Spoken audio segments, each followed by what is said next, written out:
And that's the end. Fuck you, of Dan. This movie. Fuck you, Dan. Welcome to Recotopia, a happy home for recommended movies, TV shows, music, video games, foodstuffs, and more from three people you can definitely trust. Trustability varies by region, no guarantees implied.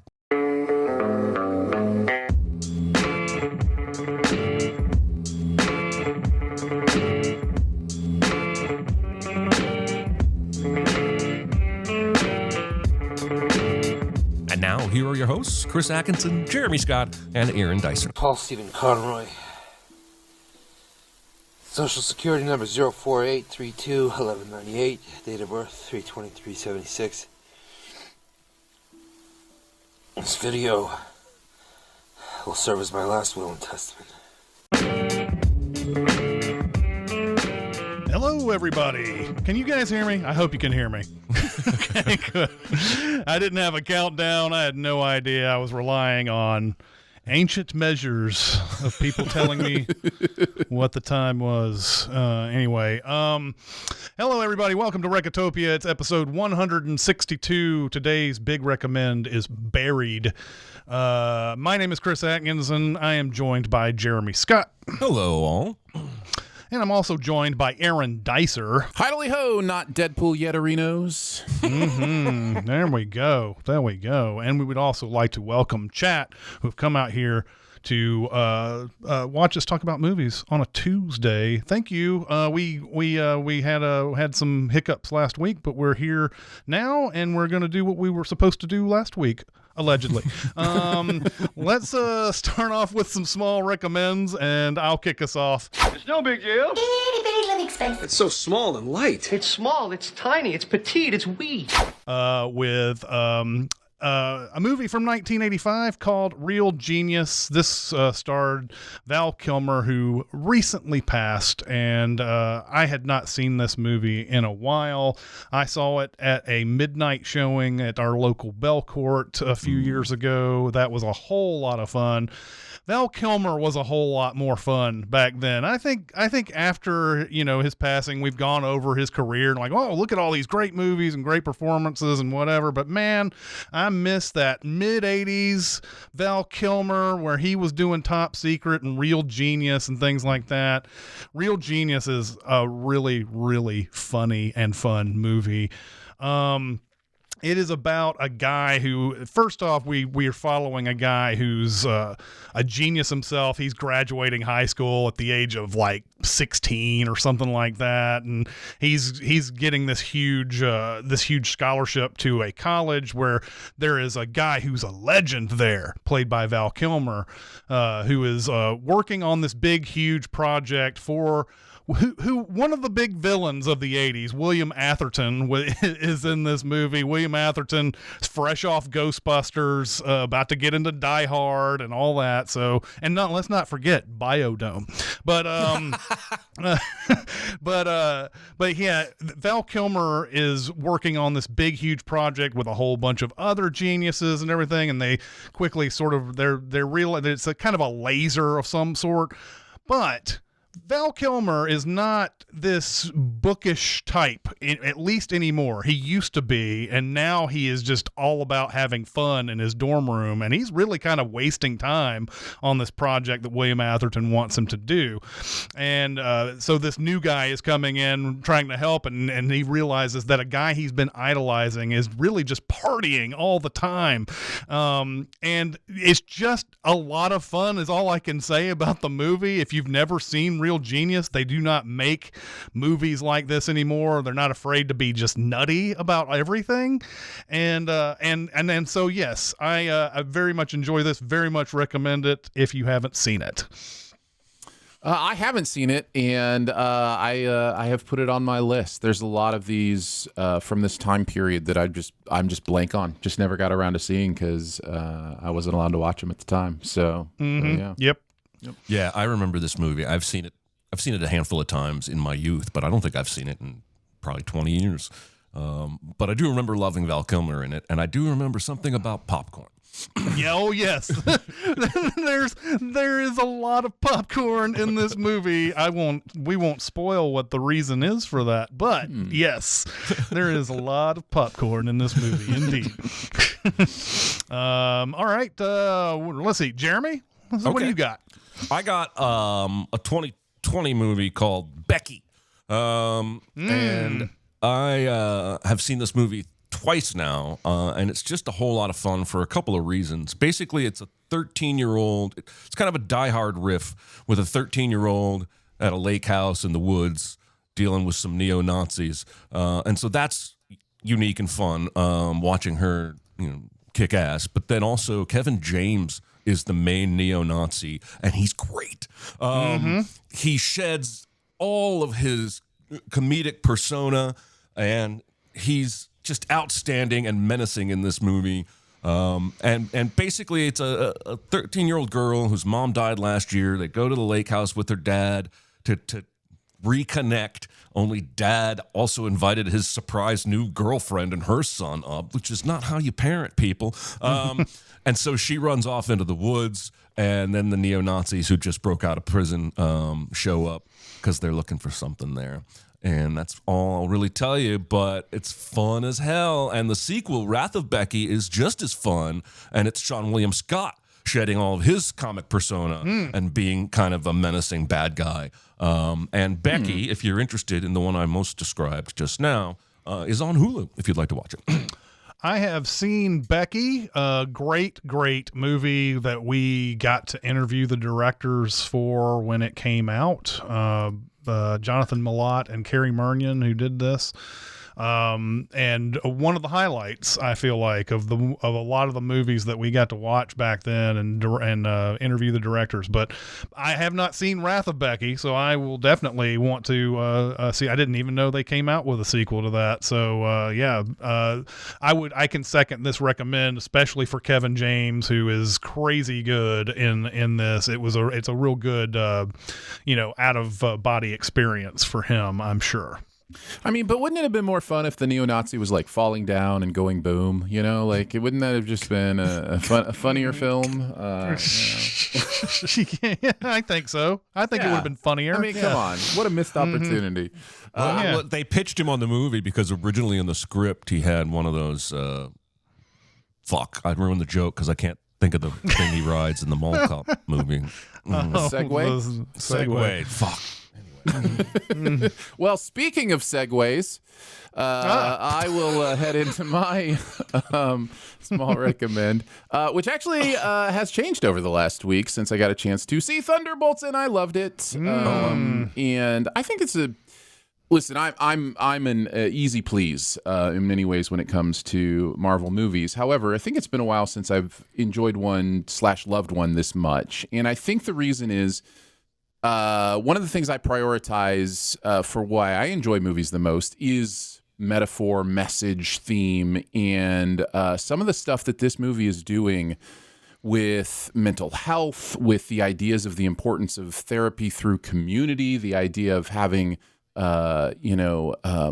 group time with people who have similar experiences so you can talk through. Like, there's just some real interesting stuff going on here.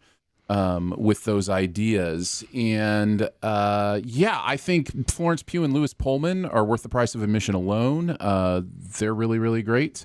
And I don't feel like you have to have seen Falcon and the Winter Soldier to enjoy it. It doesn't feel like you have to have imbibed every single piece of Marvel content to really get into it. But yeah, I had a good time. I haven't seen this yet, but the trailers for this, which I know you don't watch, for the first time in a long time, I saw something that, this might actually be back to where they were before they had kind of a slide. And I understand there's a lot of reasons for their slides too. I mean, first off, they were trying to introduce a million different characters again, and some of those hit, some of those didn't.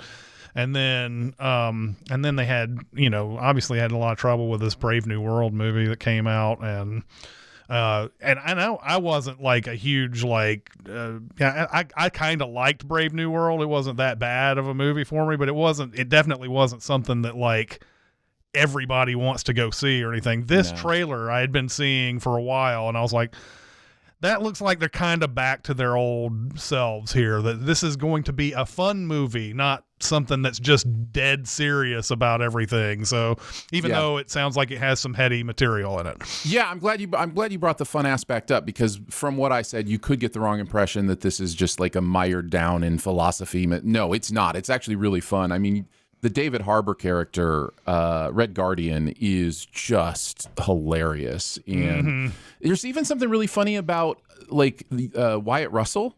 Like it's like this sardonic kind of humor that he brings that, you know, you've seen his dad bring before. Yeah, so, right. I was about to say. You kind of know what to expect, but yeah, and the action's good. I thought the action was really clear. It didn't feel cut to pieces. There were some cool moments. Yeah, it's a really good watch. It's just a really good watch, and I found it to be really meaningful. Teared up a couple times towards the end. So man. Yeah, I'm scared. I get it. I'm scared. You've been hurt before. I understand. I'm just saying I'm not sure I could tell you the last MCU movie that I really, really, really liked. I know that I enjoyed like Guardians 3 and Shang-Chi, but I didn't like love. Right. I got to go back to like phase 2 or 3. And my fear, this is just for Jeremy, by the way, I'm not speaking for anyone else here, but I'm afraid that Marvel is becoming what Star Wars and Star Trek has become to me, which is that there is so much content that I just have a hard time getting it up for any of it. And I hope that that's not the case. I really like what I'm seeing with the Fantastic Four movie that they've got coming. But then, Robert Downey Jr. I don't know, guys. I don't know if this is going to be for me. Yeah, totally get it.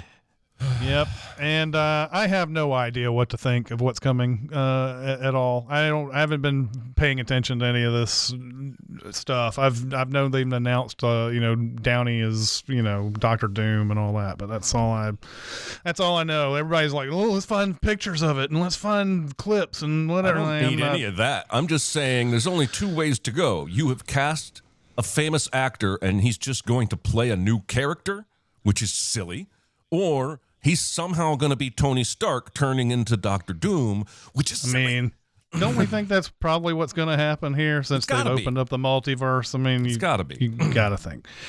Anyway, that's it for Marvel Corner. Let's go on to our big recommend. I'm fine. It's just that you're so big. It's so huge. It's a good rule, but this is bigger than rules. It's bigger on the inside. Is it? I noticed. And our big recommend is Buried. Buried is my choice this week, so I will get into the synopsis. Buried came out in 2010 and was directed by Rodrigo Cortez. The movie begins in total darkness as we hear some movement, breathing, and coughing. Then we hear some light pounding. Eventually, the flicker of a lighter comes on, and we are introduced to Paul Conroy, played by Ryan Reynolds, who is bound and gagged in a confined space that we recognize as a coffin or wooden crate. Paul screams as he realizes he's been buried alive. His cries for help go unheard. Paul gets one very small victory when he notices a nail hanging down that he can use to cut his binding, and not too long after he is free of the gag as well. His first order of business is to see if he can break through the wooden barrier, obviously not well versed in the ways of the bride and Kill Bill. He gives up and goes back to darkness. Then he is awakened by a phone vibrating, the light of which can be seen by his feet. He is able to finally work it to within reach, but the phone stops ringing, and when he looks at the phone, he is met with a text that appears to be in Arabic. He tries to remember a number to call, but can't, and when he looks at his wallet, he finds it empty. Finally, he tries to dial 911 and is eventually sent to an operator, and now he has to explain he's in a coffin somewhere. Of course, his story sounds like bullshit, but the operator asks as many questions as possible. We find out Paul is a truck driver and he's in Iraq. He remembers that there was a firefight and all of his fellow drivers got shot. He's supposed to have a safety line to call that he doesn't have anymore. The operator then says he's somehow connected to an emergency line in Ohio and that she can connect him to the sheriff's department, but he eventually gives up. His phone shows a little over half its battery life left. His next call is to his family. He gets the answering machine and leaves a message. He then tries to call his wife's cell phone, voiced by Samantha Mathis, but gets voicemail. The next call goes to 411, and he asks for the FBI. Eventually, he is connected to the office in Chicago, where he gets a Special Agent Harris. He explains to Harris that he and his fellow truck drivers were delivering kitchen supplies to a community center. Kids start throwing rocks at the trucks. Then an IED went off and blew up one of the trucks before a bunch of guys started shooting up the trucks in front of him. Paul doesn't remember much beyond that, assuming he got hit in the head with a rock and blacked out. Paul is now finding out that everyone who answers the phone is like that 911 operator in Die Hard who just can't believe anything. Agent Harris's skepticism leads him to ask, why didn't they shoot at you? Of course, Paul doesn't know, but before he can even attempt anything else, the phone's connection goes out. Paul's next call goes to his workplace. He is then transferred to the Director of Personnel, Alan Davenport, voiced by Stephen Tobolowsky, who is not available. He again starts leaving a message before his connection dies. Paul's next idea is to look through the call history, and he finds one connection where someone named Jabir answers and asks, "Breathe? No breathe?" When Paul asks for help, Jabir assumes he's an American soldier, and he tries to make Jabir understand he's a truck driver. Whatever Paul tries to say, the fact that he is an American makes Jabir believe he is a soldier no matter what. Eventually, Jabir demands $5 million by 9 p.m. to get him out of the situation, assuming he can get it from the U.S. Embassy. The next call goes to Donna Mitchell, who is one of those assholes who leaves an outgoing message that fools people into believing she's answered the phone before saying, "Fooled you." Donna knows Linda, so Paul starts leaving a message until Donna picks up. Eventually, Paul asks her for a number to the State Department, but Donna has stuff to do and isn't inclined to help Paul at the moment, and when she asks if everything is okay, Paul's tension leads him to blow up at Donna, and she hangs up.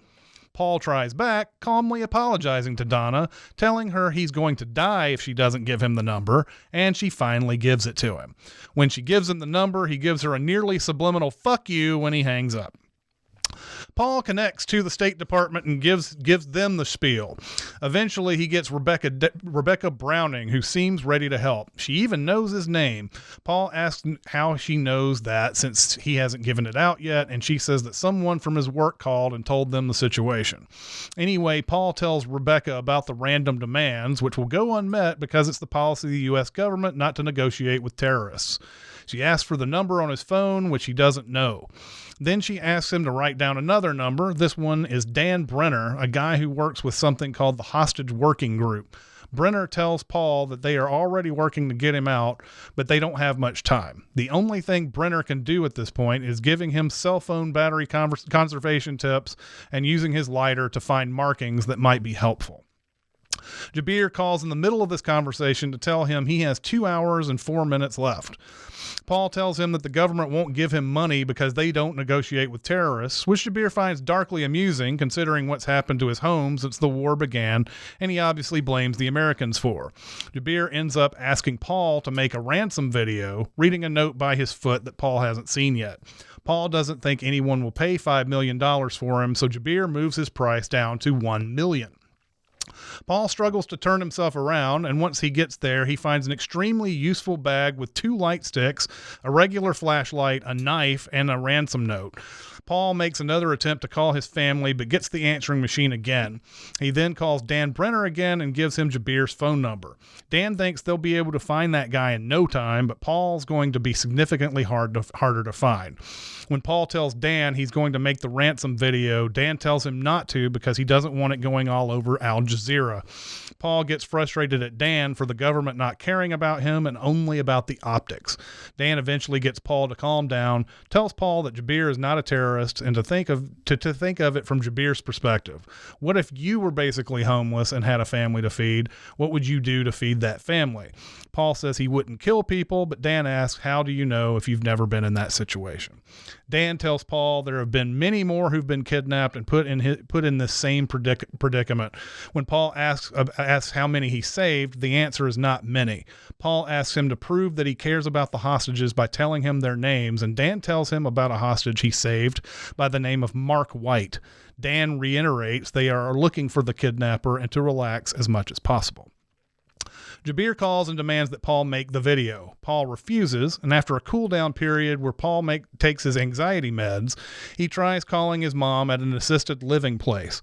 His mom apparently has Alzheimer's, so she does not remember that she has a son. No matter what he says, his mom doesn't understand and doesn't have any idea of the gravity of the situation. Soon after, Paul receives a picture of a woman who works with him who is gagged.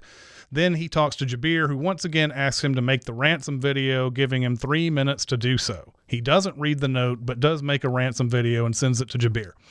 The next thing we see is Paul waking up to something moving inside his clothes. It's a snake. He tries to inch his way as far away from the snake as possible, then douses the snake with some alcohol, using the lighter to set the alcohol on fire. The snake does eventually leave through a crack in the coffin. The phone starts ringing behind the fire. Paul blocks the crack with some fabric, and he knocks over his flask of alcohol as the liquid pours closer to the fire at the end of the coffin, which is starting to interact with the light stick and would likely lead to an explosion of some sort. Paul is able to get himself turned around so he can throw dirt on the fire before it spreads any further. As everything settles down, Paul can hear an Arabic prayer from above on a PA. He starts playing with the phone some more and locates the menu where you can change the language to English. He finds the number of the phone he's been using and calls his wife to tell her in case she finally listens to her voicemail. Paul receives a video of the coworker Pamela Ludi from before. She says the ransom demands haven't been met, that she sent 3 videos with no answer, and at the end of the video, she gets shot.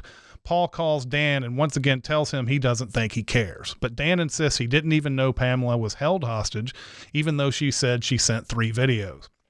Dan tells Paul his videos become a viral hit on YouTube, and all the news organizations are playing it, including Al Jazeera, and that it will force the kidnapper's hand in the matter. Paul also tells him he figured out the phone number and scolds Dan for not figuring it out. But again, things cool down. Paul tells Dan that he knows he's near a mosque, which tells Dan they're close to wherever he is. But this small bit of good news is interrupted by jets flying overhead and bombing taking place from above. Paul's coffin starts to fill with sand, which he is eventually able to block off. That's when Alan Davenport from the personnel department at his workplace calls and asks for an update to his situation. Much of what we know is reiterated, with Alan telling him that he's heard that they are very close to getting him out of there. Alan now wants to make a recorded message that is basically a cover your ass thing that absolves the company of responsibility for anything that's happened so far. There is also some total bullshit that the company terminated his contract earlier that morning because he was having sex with Pamela Ludi, and it was a violation of the fraternization policy, which Paul absolutely denies, as they were just friends. It becomes quite clear that this is not only a cover your ass call, but an absolute distortion of the truth to avoid paying anything, including insurance money. After some fruitless calls, the plug he made for the sand comes loose and his coffin once again starts filling up. Paul calls Dan again and we find out the bombing took out the kidnappers. The only hope at this point is to track down the signal, but Paul appears to have lost hope. He hangs up and he makes a video that he calls his last will and testament. We find out he doesn't have much to leave his family. Afterwards, he allows the lighter to eat up the remaining fuel it has as the coffin goes dark and sand continues to pour in. The next thing we see is he gets a call, and surprise, it's the kidnapper Jabir. He's not dead. Once again, demands are made, and this time Jabir wants Paul to cut off his finger and send another video. Jabir offers up some more threats by telling Paul his home address, warning that his family will be hurt if he doesn't. He's given 5 minutes. Paul tries to call Linda again, this time to warn her, and there's no answer. He calls Dan to tell him that Jabir is still alive and there's no answer. Desperate, Paul sets up the video and cuts off his finger. The phone starts ringing, but Paul doesn't answer it. Above, we hear voices. People are digging him up, but no, he's just imagining it. The phone is still ringing, though he finally picks it up, and Dan tells him that they're here for him. They got information from an insurgent outside of Baghdad telling them where an American was buried alive. Linda calls in the middle of this call, with Dan begging him not to hang up on him yet. Linda has just heard the news and she left her cell phone at home, which is convenient for the drama of the movie. He assures her that he's going to be saved. They tell each other their I love yous. The sand has nearly filled the coffin at this point. Paul switches back to Dan, and a frantic dig is happening, but it becomes apparent that the dig is not occurring where Paul is. It's some other place, it's some other person, and it's Mark White, the guy Dan claimed he had already saved. The coffin completely fills with sand and ends with Dan saying, "I'm sorry, Paul, I'm so sorry." And that's the end Fuck you, of this Dan. movie. Fuck you, Dan. So what did you guys think of Buried this time around? Aaron, you want to go first? Sure. What a movie. New coffin. Who dis? I really like this movie. In fact, I think I love this movie. And I think the reason primarily is that they somehow keep the visuals interesting, even though it all takes place in a human-sized box, right? Like they're constantly doing different ways of approaching the box, coming through the side, the end, different angles. Like there's a real intent here to make sure our eyes don't get bored, and that's hard to do in a movie like this with this high level of effort, difficulty. So I think that's really why I get into it. I dig the boldness. I like the end. I like when a movie has something to, and it's not just because it's he's gonna die. It's because it means something. Like the things this movie is talking about with the ineffectual bureaucracy stuff, with the self-interest of capitalism, like all of those things are more powerful because of the end and not less powerful. And I think it's obviously normal storytelling for this person to escape. And so it sits with you harder and deeper, and you think about those things on an even deeper level because this guy's dead. And that's where we're ending it. So yeah, I really, really like it. I think the snake part reeks of studio notes to me. Like I don't have any trivia or knowledge of that or anything, but it's the one part of the movie where I'm like, what movie is this from? Like it just feels different than everything else. Well, and movie. it's also probably the not the best handled filming wise part of the movie either, because I had a hard time figuring out where he was, what he was doing, where the fire was, where the phone was, all these different things that he's got to get to. And I guess we're supposed to believe the light stick blows up if it gets to that point and it's just an explosion, but we don't know that for a fact. So there's a lot of things I was sitting there because there's a point he turns himself around, I think, and I didn't even see him turn himself around. It was pretty well defined earlier in the movie when he turned himself around. This one was kind of like, he's here. Oh no, he's got the phone. And it's like, how did that happen? Anyway. Yeah, it just felt to me not only unnecessary but weirdly executed. Did he take a quick nap and the snake got into his pants? Like I'm just trying to figure out how that snake even got into his clothing without him freaking out before then. Also, a huge overreaction. Listen, you're buried alive. There are other priorities. Like I don't know. Like snakes are scary, I guess, but like.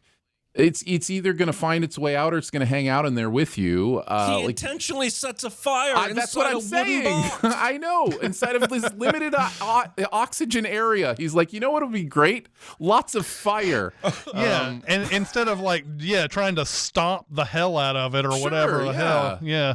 Yeah. So anyways, that part was a little off. But everything else, it felt really authentic to me. Like there's a real authenticity to like the way the FBI is operating, like that she knows his name, but they're not quite, giving it to him. It never felt like it went so far with, I don't believe you, like there was some questioning, but eventually they believed him, and pretty quickly, because you would, after, a second, be able to confirm some of those things. But I do think that the wife would have been told well before she finally, I just didn't know anything. I didn't know anything because my cell phone was at home all day. I couldn't possibly know any news from that, Yeah.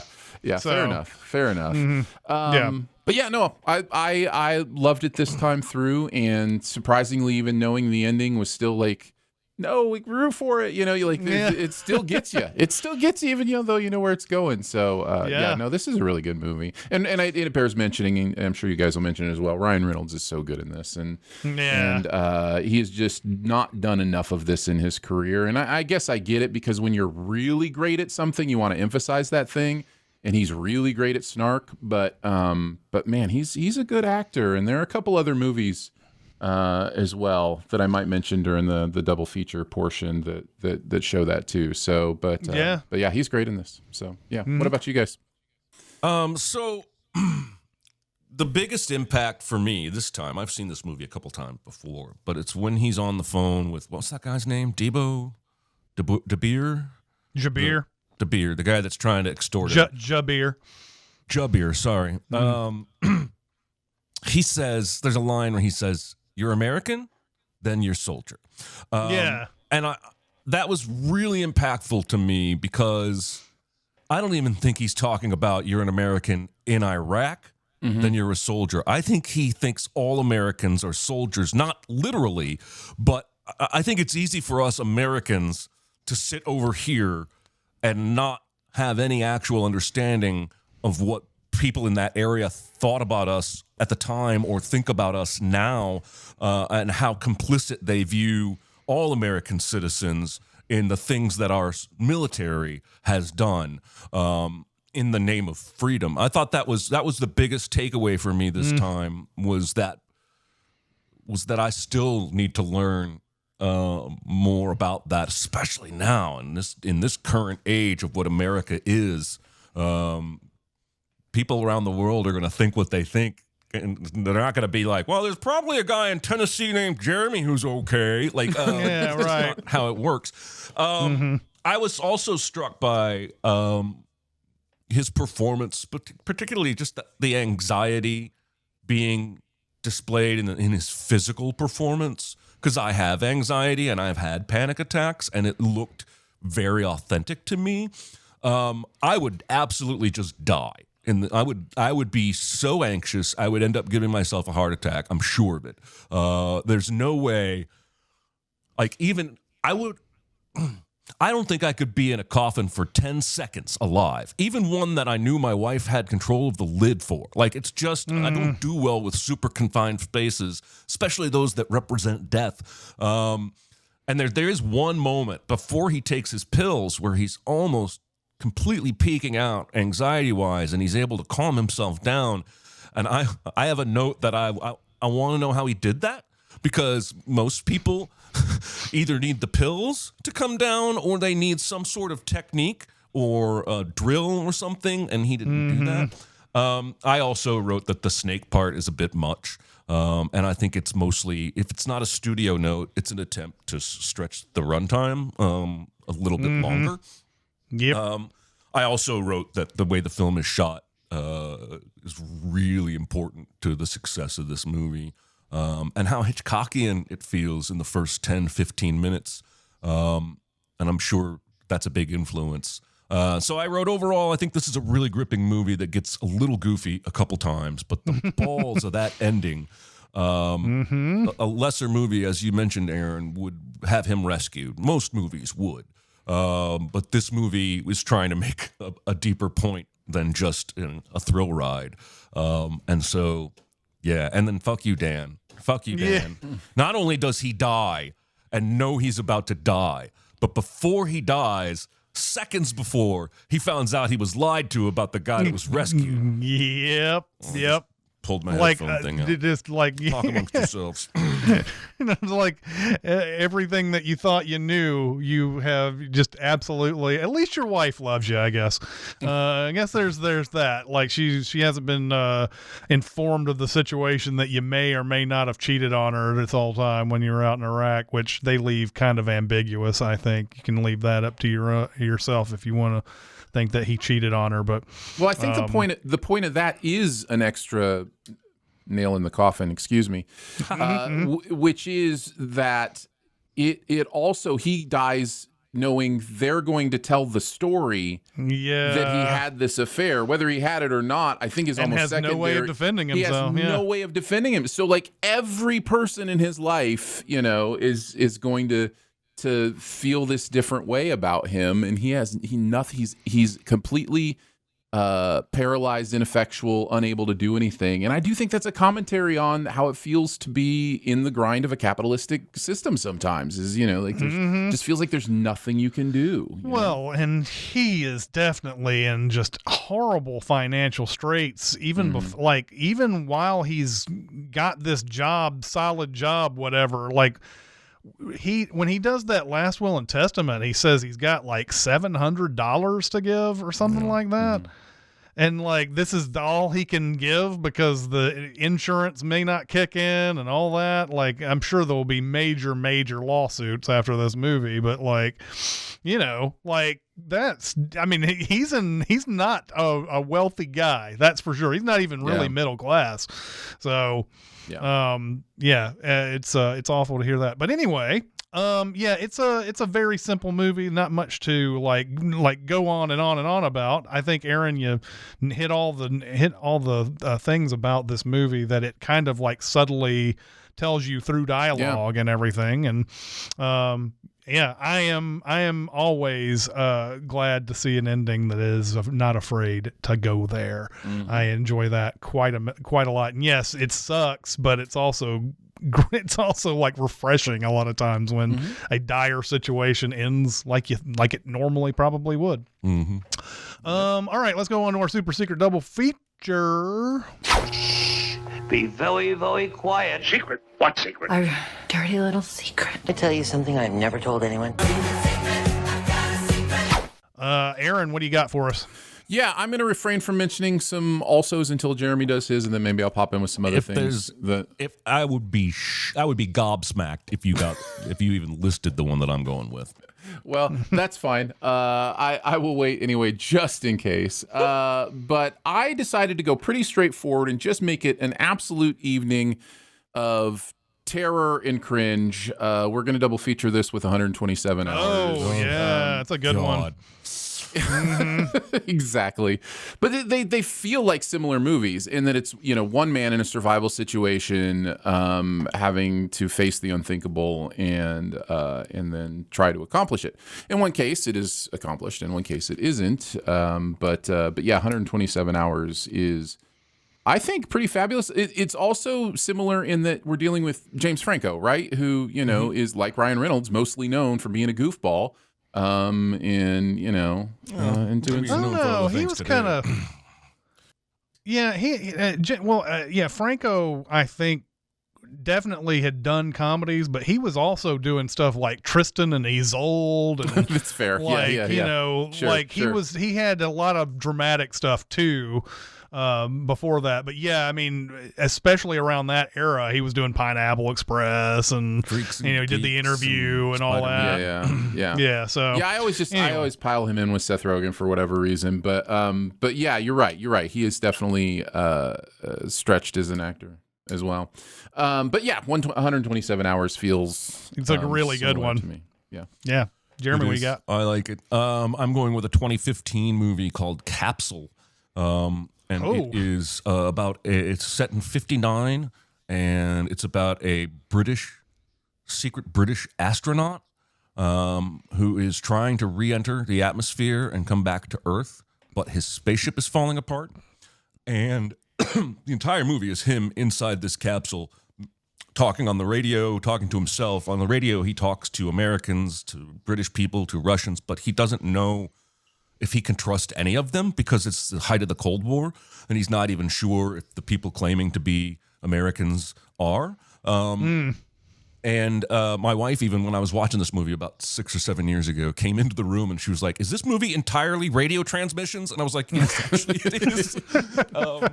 Good call. I was really riveted. Again, I have not seen it since then, but the fact that it is a man in a confined space who is in need of help and only has intermittent radio or phone contact with other people who may or may not be able to help him. It just feels like the absolute perfect brother-sister double feature kind of thing. And if you want to watch Capsule, I looked it up, and it's on Crackle and Redbox for free. So. The other one, there are two others I'll talk about. One is if you're looking for another great Ryan Reynolds performance, I thought about double featuring with Mississippi Grind. Which is that's a good one. Ben Mendelsohn and Ryan Reynolds, and is really, really great, especially if you love poker and casinos and kind of know that world. Like it's really interesting. But then I thought another interesting one would have been Rope. Because it deals with a similar constraint of location and also deals with the man inside of a box. So it does, yeah. You've got both those. And things he's going for it. crying to get out the whole time, the whole time. Those are good ones. In the chat, I saw a few too that work. Like Phone Booth is a good one. 6 Underground. I don't know. I have never seen 6 Underground. I'm assuming it's just the Ryan Reynolds connection on that one. Lifeboat, good one. Drop, which is another big cell phone movie. And then you have like Fall, the one where the people are on top of the tower the whole time. That's their own damn fault, though. It is. They're so dumb in that movie. They're so stupid. It is. It is. Yes. You're right. It was funny. When I was going through this and everything, I was like, I know I've used Buried before as a super secret double feature for another movie, and that was for Locke when we did Locke back in the day. And I told Jeremy and Aaron, I'm like, I'm not directing you guys in any way. And I'm actually trying to opposite direct you guys on this, but I did choose Buried as the super secret double feature for Locke. So That's like, awesome. if you want to, it'd be so weird if we did this and then somebody was like Locke, and they're like, oh, okay, so the same super secret double feature as okay, That's right. but anyway, okay, let's go on to the homework for next week. First off, do want to mention that we will be doing the live show Thursday next week. But that's the same time as usual, but on Thursday next week for the live. The homework is from Jeremy. Jeremy's turn. What do you got, Jeremy? What are you gonna do? I was just checking here because Google says this movie's on Netflix, but I don't see it. But I know it's on Tubi for free, and we're gonna watch 2014's Chef. Yeah, With at least 3 or 4 Marvel faces coming to help out Jon Favreau make a small little movie that kind of mirrors his own career at that time. And I haven't seen it in several years, and I just remember it being very charming and winning and fun, and I'm looking forward to seeing it again. Yeah, Chef is great. And by the way, be prepared to get very hungry and want every before you come watch the show. Yeah, because this is one or of those maybe movies that you see their Cuban sandwiches that they're making, and you're like, I want all of it. I want all grilled of it. cheese. That grilled cheese. And, the Everything grilled he cheese. makes, man, it opens with him doing like all the today's new tasting menu before Dustin Hoffman crushes his dreams. And then there's that pasta he makes for Scarlett. Everything he makes in this movie looks delicious. So I'm excited to get back into it. Yeah. Yeah, awesome. All right, remember that's for Thursday next week on the live show. All right, looks like we have some time for some questions. I got something to say. I want the truth. I'm listening. All right, which director would you like to see remake which movie? Did we do this one? I feel like we may have done this one and it didn't get deleted. Did we? 'Cause I remember talking about Brian De Palma's Truman Show, which would be my answer to this question. But maybe that's a false memory. So maybe the chat can let us know. Apologies. I don't remember. I feel like I remember talking about mine too, but I also feel like it could be false memories.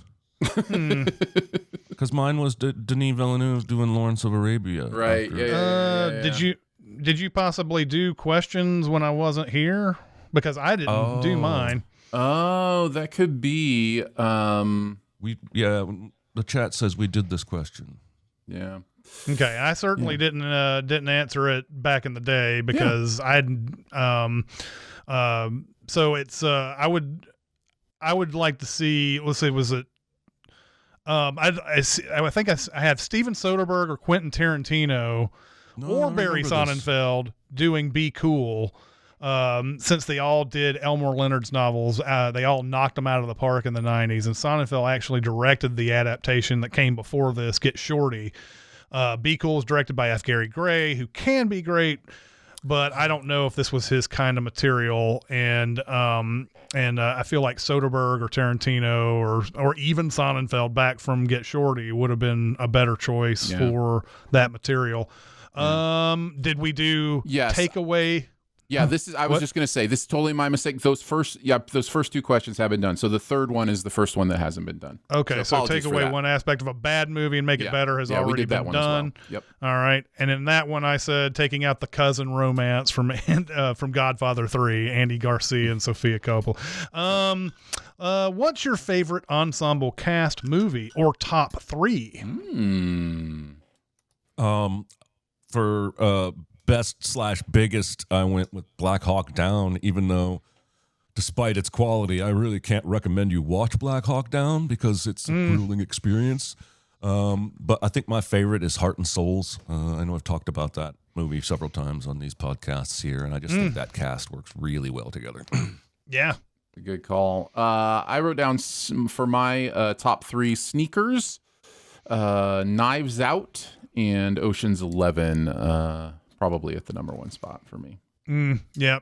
I can't get over the fact that Kenneth Branagh put all those people in his Hamlet adaptation back in the day. So many, even the smallest roles have big stars in them and everything. And then sort of on that same plane, I would put Robert Altman's The Player in this one as well. Lots of cameos, really. I don't really consider that part of the main cast, but even the main cast has some good ones as well in it. But that my answer would be Hamlet on this one. A really, really tremendous amount of people in that one. Let's see. Let's look at what the chat has said about some of these things. Nolan says Christopher Nolan's Dumb and Dumber would be something that he'd like to see as far as a director doing other material. And Castro says, I want to see Christopher Nolan do Primer. Yeah, he would be the kind of guy to do Primer. Talk about a movie. I don't know, man. What do you guys think of Primer, by the way? What do you guys think of it? I think it's up its own ass, but it has an interesting, I mean, there's something there, but you know, if I have to watch your movie 6 times to even begin to understand it, then the movie's not for me, man. Yeah, I'm kind of in the same boat. I enjoyed it, but it's just it's a lot. It's one of those great concept, not sure it's a great movies. Yeah, I think that's fair. Yeah. As far as the casts are concerned, Castro says Ocean's 11 hands down. Josh also says Ocean's 11. And then James says Secrets and Lies. Yeah, that's another good one. And then Conclave, Glengarry Glen Ross from Shaggy Nuts. Those are all good choices for sure. Nice. All right, let's go to the next question. What's a character death in a movie where the character had it coming? He had it I'm going to coming. tell you. What? He had it coming. He had it coming. Chicago. The answer is Chicago. Yeah, sure, the answer is Chicago. Good. You know what? Adam Sandler's character in Uncut Gems has it coming. Talk about a guy who builds a pressure cooker throughout the entire movie, like avoiding death, and then it has no clue whatsoever what putting someone dangerous behind a hot, inescapable hallway is going to do. No matter what happens, whether you give him the money or not, he's killing you for doing this. And man, oh man, it's a shocking end to that movie. And I'm sorry about spoilers if you haven't seen Uncut Gems. It's been out for a while. I think this is that type of question though, right? Whoever gets it, whoever has it coming, that's really going to be a spoiler. So Yeah. Adam Sandler bites it in Uncut Gems at the very end of the movie, and it's right at the moment that he's at his highest point as a character in that movie. He dies. Yep. So I love that answer. I wish I'd given more thought to my answer. I just picked a bad guy who dies. I picked Gary Oldman in The Professional, and boy, is that satisfying as hell. when he realizes the pin has been pulled, and he goes, "Shit!" Yeah. Yep. I went with the Black Knight from Holy Grail, considering he was begging for it. Except he doesn't die in that movie, so I guess I can't use that one. So I'll go with the Wicked Witch and Wizard of Oz. Despite all the recent revisionist history, she had it coming. So she was torturing everybody in that movie. She mean. Yeah, over in the chat we have Scar in The Lion King. Yeah, for sure. Then we have Tony Montana biting it at the end, and then we have Idris Elba in The Losers. I haven't seen The Losers in forever. Me neither. But I'm assuming Idris Elba did that character enough justice that he deserved death at the end of it. And then 2 deaths in The Prestige. Yeah, I get you. Yep, and and then Lang says Thanos and Endgame both times. That's Spoilers! right. So many spoilers. All right, go to the next question. Favorite movie where the bad guy is good and the good guy is bad. I went with Megamind on this one, where the Brad Pitt Metro Man superhero guy ends up being the one that's, kind of the force for evil behind the scenes, and Megamind has to deal with his backstory as a villain to know that he actually wants good for people. So yeah, it is preferred to me to the Despicable Me movies, the Megamind movie. So there you go. Yes, it's so funny that you asked that question, and my eyes went to the chat. The question about where the good guy is bad and the bad guy is good, and I look over to a slightly tardy answer to the previous question that says Wayne Grove from Heat. Yes. My real answer for this question is Killmonger in Black Panther. And I think he has a couple of speeches in that movie, and maybe the way he goes about things isn't all good, but I think he is painted in a good light in terms of his intentions, in terms of his reasoning. I need to watch that movie again. It's been a long time, but that's my answer. I'm gonna go with Starship Troopers, because the bad guys in that movie, the whole alien race that they're fighting, is basically like a propaganda propped enemy throughout the whole thing. So the good guys are really the bad guys in the movie the entire time. Some of the good guys don't know that they're the bad guys the entire time. That's what's so disheartening about it. But the aliens at the very end of that are definitely like more good guys than the good guys are by the for Starship Troopers. So over in the chat, Josh says, I'm going to go with Burn After Reading. Speaking of Pitt and Clooney, I am assuming that you were talking about this question because we had some overlap from the previous question on this. And then Tatsu says, definitely Dr. Horrible and Captain Hammer and Dr. Horrible Sing-Along blog. Yeah, that's a great one, by the way. I haven't seen that in forever. I forgot about that. That was done during that writer strike. So it was that's a really good one. Yeah. Let's see. We got time for one more, I think. It's a good I told these guys Buried might be a short one because of the we need to answer more questions, and by God did we answer more questions. Let's see, 1 or 2 movies that are basically the same movie, but both are different and both are good. I just saw your answer, Chris. Yeah. I'm going to go with 12 Angry Men and Juror Number 2. Basically, both movies have a single juror who is trying to change the minds of other jurors slowly but surely, but they're completely different in the whys and the hows and the details. Yep. I will go with Three Amigos in Galaxy Quest. Can also throw A Bug's Life in there. Yes, in A Bug's Life. Yes. Yes, people who are performatively something are faced with the reality of what it means to actually be that thing and have to get out of that situation and find the truth about themselves while making jokes and all of us laughing hilariously. So, yeah. Mine is Blow Up and Blow Out. Blow Up is a movie where a guy takes a picture and he doesn't know what it's leading to as far as a murder is concerned. Blow Out is more about sound, but he does get video or still pictures later that become video later.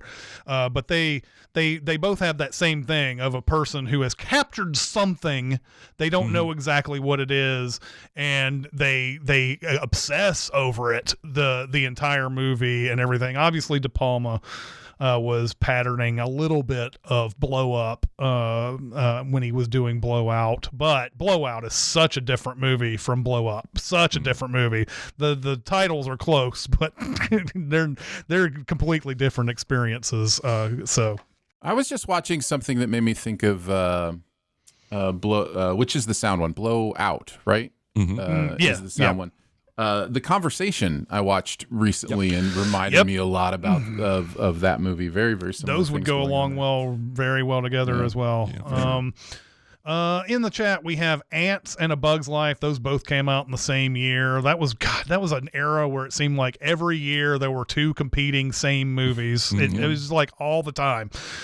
Josh says The Lion King and Hamlet. That's an obvious one there. James says Apocalypse Now and Ad Astra. Yep, absolutely. Absolutely. The first features a character becoming in tune with his rage. The second features a character who learns to let go of rage. Tatsu says Jury Duty and Biodome. They're very different movies, but both star Pauly Shore and both are horrible. Yep. Although the question asked which ones was both are good, but you know what? Yeah, I'm always up for some terribleness too. Some double. R1MA78 says Godfather 3 and Ron. I don't think I have ever compared those two movies before, but I think you're right. I saw Ron a long time ago. Is it Ran? No, it's Ron. It's Akira Kurosawa's Ron, I believe. Got it. Sorry. Yeah. It's pronounced. Yeah. Got it. Yeah, it is spelled Ran, but I believe it's pronounced Ron. Yeah. Castrov says Madagascar and The Wild. Castrov says G20 and Cleaner. I don't know those. I don't think. When I say titles that I don't know, I'm like, is that a joke? Are they joking on me right now? Then we have let's see, Shaggy Nut saying Blown Away and Vantage Point, I think. Or maybe just, I don't know. And then Josh says Jurassic Park and The Fly also have several similarities. I can get that. I can get on board with that. All right. That's going to do it for this week. Remember, the live show is Thursday next week. We'll be doing Chef. That'll be a fantastic revisit. I haven't seen that in forever. Once again, chat, thanks for coming out here today and watching us. We appreciate you very much. But that's going to do it for this week. We'll see you next time. Bye, guys, everybody. Bye.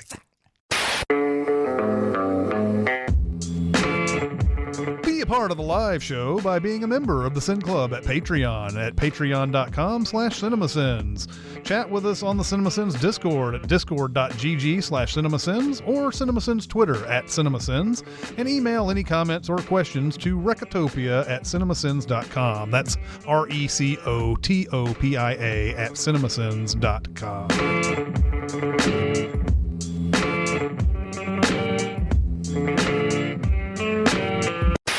It wasn't anything major. It was just, I don't know. I usually write up my synopsis stuff on an email, and I sent it to myself, and then I wasn't getting it, and I was like, why am I not getting it? And it's like, that was 2 minutes ago.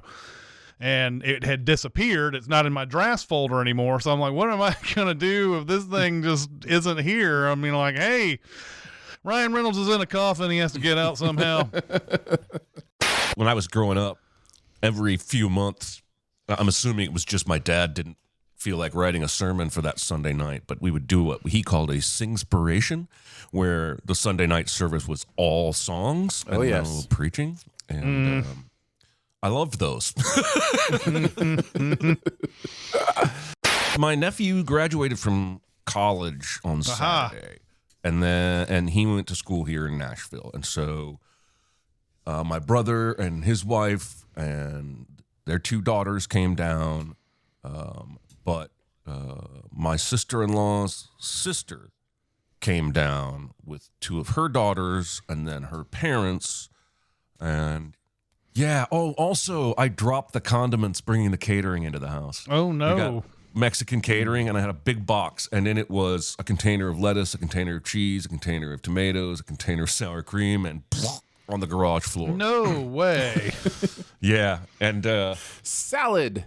A couple of weeks ago, I just saw this thing that Jonathan had written on Slack a couple of weeks ago, the one where I wasn't able to be here for or whatever. Were you guys talking about Yellow Jackets? yes. Did we? Yeah, because I think we did. I accidentally kind of closely called what was happening, Guessed. even though I'm not watching it. Accidentally spoiled the plot You accidentally line. spoiled it. Oh, okay. I was just wondering what I haven't read anything on this season.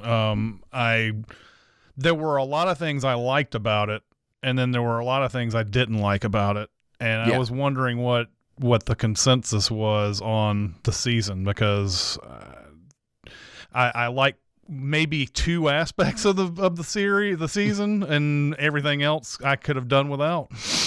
So I think what I had said, Jeremy, you still haven't seen it, right? You're kind of holding off on. Oh, I'm picking more back than up with holding it. off. I'm done there, sir. Yeah, you're done with that show. So I think it regained a little bit of its energy that it kind of lost in season 2 because it just felt all over the place. But what I loved about it is 3, right? We just finished 3. Yep.